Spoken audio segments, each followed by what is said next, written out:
Assalamu alaikum warahmatullahi wabarakatuh. Kwa majina naitwa Asad Ahmad Tahir, ni mfugaji nyuki kwa miaka karibu mitano sahii na ni mwanachama wa Lamu Tamu Beekeepers. Tuko hapa kwa video ya leo kuwaonyesha namna ya kuweka nta kwenye fremu za nyuki na top bar hii. Hizi ndo frame za Langstroth Beehive ambao ndo mzinga wa kisasa, na hii ni ya KTBH bar ambao ni Kenya Top Bar Hive ambao ni mzinga unaotumia bar peke yake, na Langstroth ni mzinga ambao unatumia frame. Katika faida kubwa za mizinga ya kisasa ambao ni kwa kutumia hizi fremu na nta, unaweza kuwajengesha nyuki masega yao kwa mipangilio, kwa urahisi wa kutoa na kuangalia wanaendeleaje na kuweza kuyarudisha mzingani. Na hii top bar pia ni hivyo hivyo, kisha kuweka nta yako hapa, wakija wakijenga wanajenga kwa mpangilio, hawajengi masega ambayo yameingiliana, yani wananyosha vizuri, na kwa rahisi kwa mfugaji kutoa na kuangalia wanaendeleaje na kuwarudishia masega yao.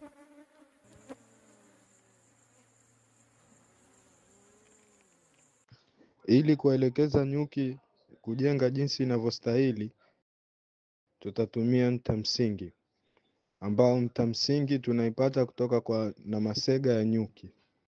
Kwenye fremu ya Langstroth tuko na mahali pa kuweka nta msingi. Sasa leo tutawafundisha namna ya kuweka nta msingi kwa usahihi. Kwa hiyo hapa nitatia nta msingi kwa nta iliyoyeyushwa upande wote kuanzia, ili nta yetu ipate kuyayuka, na ikiyayuka itatumika kama glue igande kwenye frame.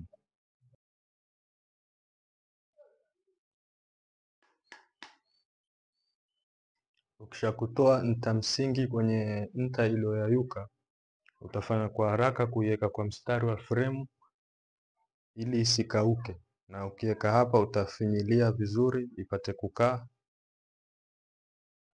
na idumu kwa muda mrefu.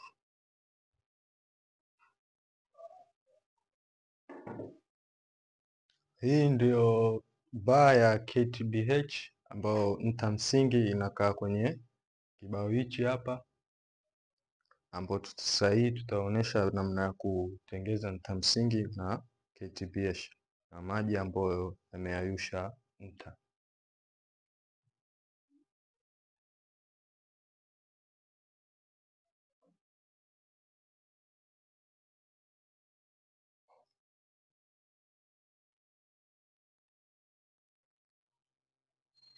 Ni umuhimu kama mfugaji nyuki kuondoa hizi za kuzidi.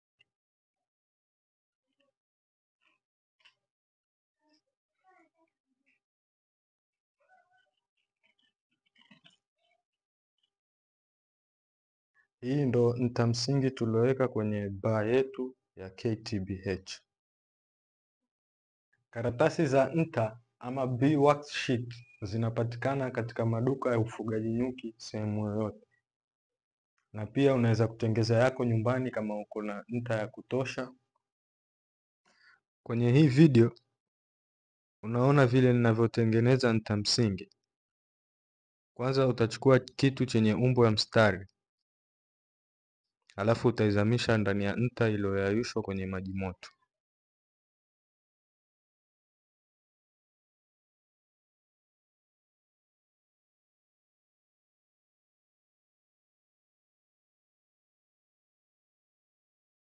Baada ya kusubiri kidogo, nta itaganda na utaweza kuitoa kwenye umbo.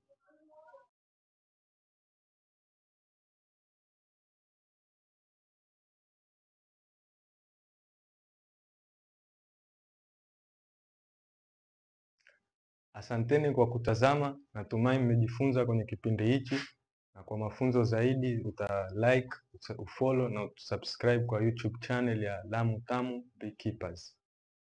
Asanteni.